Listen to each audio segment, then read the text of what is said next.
नमस्कार दोस्तों, मैं हूं आपका दोस्त संपत लोहार, एक और नए वीडियो के साथ नई जानकारी के साथ। मित्रों, यदि अभी तक आपने हमारे चैनल को सब्सक्राइब नहीं किया है तो आज ही हमारे चैनल को सब्सक्राइब करें और बेल आइकन दबाएं ताकि आपके पास धर्म, अध्यात्म, संस्कृति की हमारे मोटिवेशनल लेक्चर, हास्य कविताएं और योग की जानकारी शीघ्रता से और सबसे पहले पहुंच सके।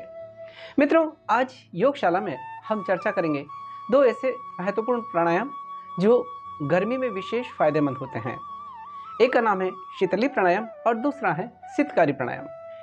इनको कैसे किया जाए, इनसे क्या फायदा होता है, ये सारी जानकारी हम आपको देने का प्रयास करेंगे। मित्रों, सबसे पहले बात करते हैं शीतली प्राणायाम। शीतली प्राणायाम यानी इसके नाम से ही स्पष्ट होता है कि शीतली यानी शीतल यानी ठंडा, यानी वो प्राणायाम जिसको करने से हमारे अंदर शीतलता आती हो, वो प्राणायाम शीतली प्राणायाम कहलाता है। इस प्राणायाम को किया कैसे जाए, पहले उसका हम बात करते हैं। किसी भी हमको आसन में बैठ जाना है, सिद्धासन, सुखासन। जैसे मैं ये बैठा हूँ सुखासन, ये जो आसन है इस आसन को कहते हैं पद्मासन। आप किसी भी आसन में बैठ सकते हैं, सिद्धासन, सुखासन, पद्मासन, वज्रासन, जो भी आसन आपके शरीर के अनुकूल हो उस आसन में बैठकर इसका अभ्यास करना है। पहले समझते हैं कि शीतली प्राणायाम करने से फायदे क्या होते हैं। जैसे मैंने बताया, इसका नाम ही शीतली यानी शीतलता देता है, तो हमारे शरीर के अंदर जो पित्त की प्रवृत्ति है उसको कम करता है। तो शीतली प्राणायाम करने से पित्त कम होता है। जिनको एसिडिटी है उसमें फ़ायदा होता है। जिनको स्ट्रेस ज़्यादा रहता है, क्योंकि स्ट्रेस ज़्यादा रहता है तो भी ये फ़ायदेमंद है उसके लिए। जिनको नींद ठीक से नहीं आती है उनके लिए फ़ायदेमंद है, और जिनको हाई बीपी रहता है उनके लिए भी अच्छा है, क्योंकि यह शीतलता देता है और मन को शांत करता है। दूसरा फायदा ये होता है कि इससे भूख और प्यास पर नियंत्रण किया जा सकता है।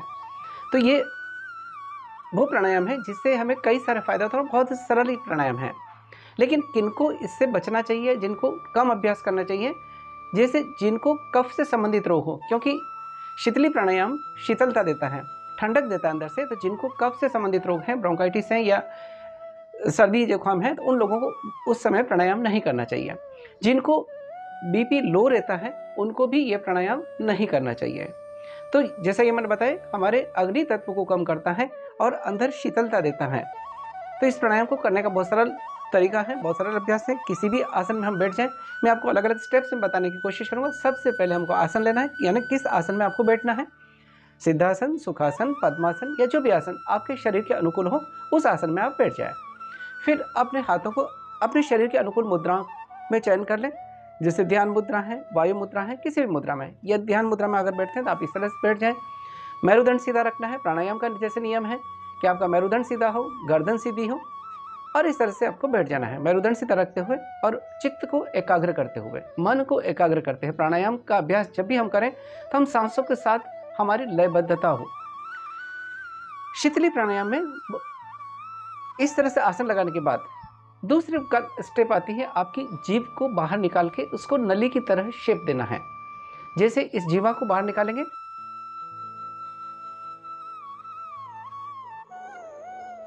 और फिर इसको मोड़ देना है, यानी जीभ को बाहर निकाल के नली की तरह आपको मोड़ देना है इसको। जैसे हम स्ट्रा से पानी पीते हैं या स्ट्रा से लेते हैं, इसी तरह से हमें नली नुमा बना के इसको नाली नुमा बना देना है, ऐसे। और फिर सांस को अंदर भरना है। जब हम सांस अंदर भरेंगे तो क्या होगा, अंदर शीतलता आएगी, यानी जो सांस जा रही है, आपकी जो नली जैसी शेप बनी है जीवा की, उसके थ्रू सांस अंदर जा रही है, और वो फिर हमारे लंग्स में और नीचे जहाँ हमारा जठराग्नि होती है या पेट के नीचे तक, यहाँ तक पूरी सांस जाए, वो शीतलता जाएगी धीरे धीरे। तो ऐसे, और उसके बाद यानी पहला शेप आपने किया, जीवा को बाहर निकाला, नली की तरह उसका शेप बना दिया, सांस को भरा अंदर, और सांस भरने के बाद में जितना आप भर सकते हैं सांस को भरें, और उसके बाद में सांस को रोके रखें, अपनी सामर्थ्य के अनुसार रोकें।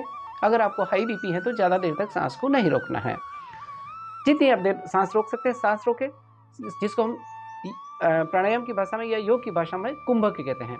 यानी पूरक, यानी जब सांस भरा उतनी देर तक सांस भरें और फिर सांस को थोड़ी देर रोके रखें, यानी कुंभक करें।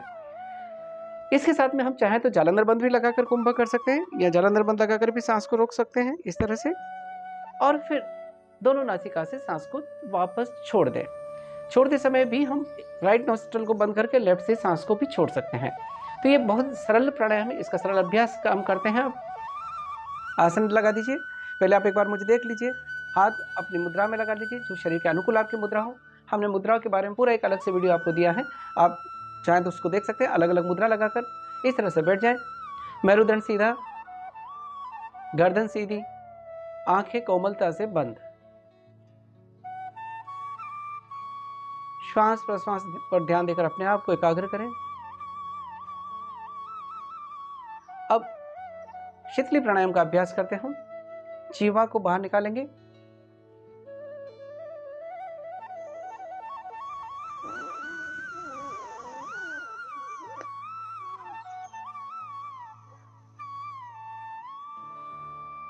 पूरी सांस भरा,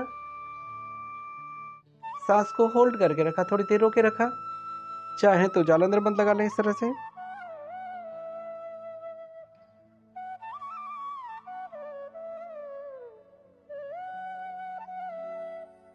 और फिर धीरे धीरे सांस को नासिका से बाहर छोड़ दें। इसी अभ्यास को हम एक बार और करते हैं। पहले सांस को भरना है, नाली जीवा को नाली जैसी शेप बनाकर, फिर जालंधर बंद लगा देना है। अगर नहीं लगाए तो भी चलता है।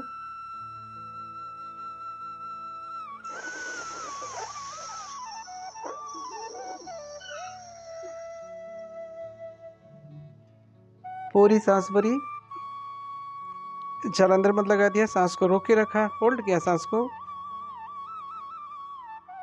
और जितनी देर में सांस भरा है उससे दुगुनी समय में धीरे धीरे सांस को छोड़ने का अभ्यास करें।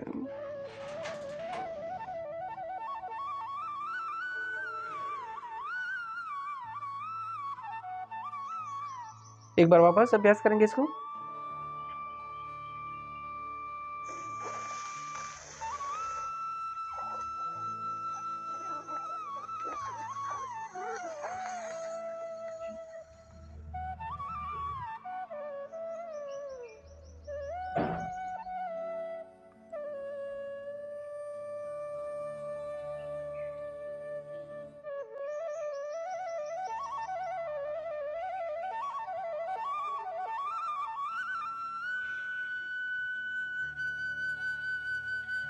ये इस तरह से शीतली प्राणायाम का अभ्यास हुआ।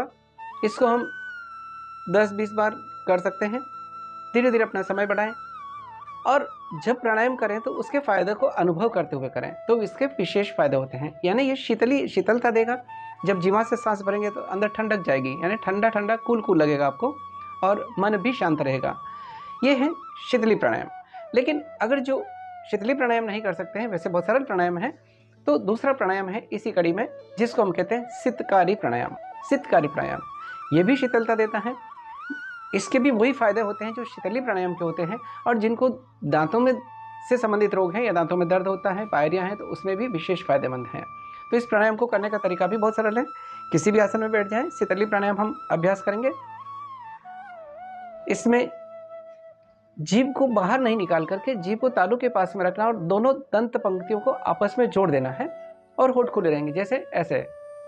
इस तरह से आपकी शेप बन जाएगी। और जब सांस भरेंगे तो सांस आपके दांतों के बीच में से होकर अंदर जाएगी। मुख से सांस भरना है शीतली और शीतकारी प्राणायाम में। और जैसे जैसे हम सांस अंदर भरेंगे तो आप महसूस करेंगे कि पूरी ठंडक आपके मुंह में आ रही है, दांतों के आजू बाजू में ठंडक लग रही है, और वो शीतलता आपके अंदर जाती है। तो इससे भी वही फायदे होते हैं जो हमें शीतली प्राणायाम से होते हैं। यानी हमारे भूख प्यास पर नियंत्रण रहता है।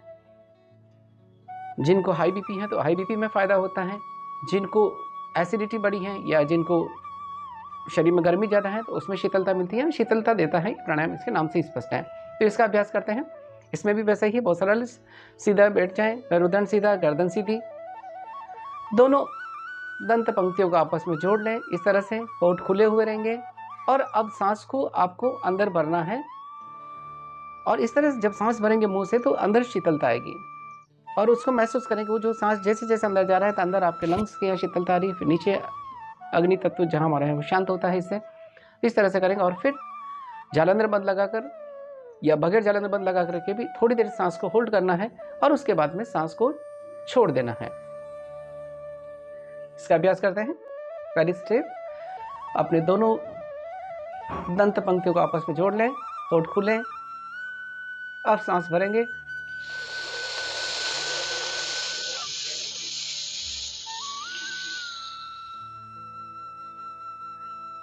मुंह बंद कर दें, सांस को रोक के रखें, चाहे तो जलांधर बंद लगा लें।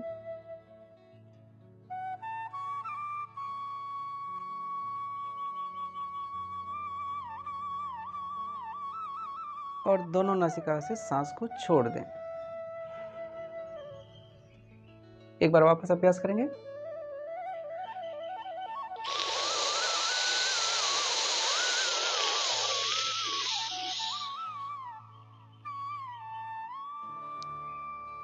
कुंभक, सांस को रोक के रखें,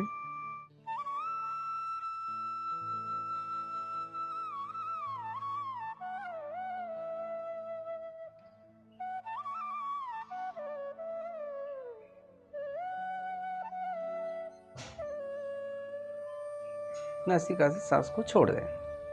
बहुत सरल अभ्यास है शीतली और शीतकारी प्राणायाम का। इसका शुरुआत हम अभ्यास करें 9 या 10 राउंड करके, धीरे धीरे इसको बढ़ा सकते हैं। विशेष सावधानी ये रखनी है, जिनको लो बीपी है उनको नहीं करना है, जिनको ब्रोंकाइटिस है या श्वसन संबंधी रोग हैं, कफ संबंधी रोग है, उनको नहीं करना है। बाकी इस प्राणायाम को हम कभी भी कर सकते हैं, क्योंकि गर्मी में ये विशेष फायदेमंद है, हमारे भूख और प्यास पर नियंत्रण करता है। तो अच्छा प्राणायाम, सरल प्राणायाम, शीतली और शीतकारी प्राणायाम। हम योग को अपने जीवन का हिस्सा बनाएं, नियमित रूप से योग करें, स्वयं भी स्वस्थ रहें और दूसरों को भी स्वस्थ रहने के लिए प्रेरित करें। दोस्तों, एक छोटी सी जानकारी आपके बीच में देने का प्रयास किया। अगर आपको ये जानकारी अच्छी लगी हो तो इस हमारे वीडियो को लाइक करें, शेयर करें, कमेंट करें। आपके जो भी सुझाव हो ज़रूर हमारे कमेंट बॉक्स में लिखें, ताकि हम आपके बीच में नए नए वीडियो देते रहें। इसी के साथ आपके दोस्त संपत लोहार को दीजिए इजाज़त। जय हिंद, जय भारत।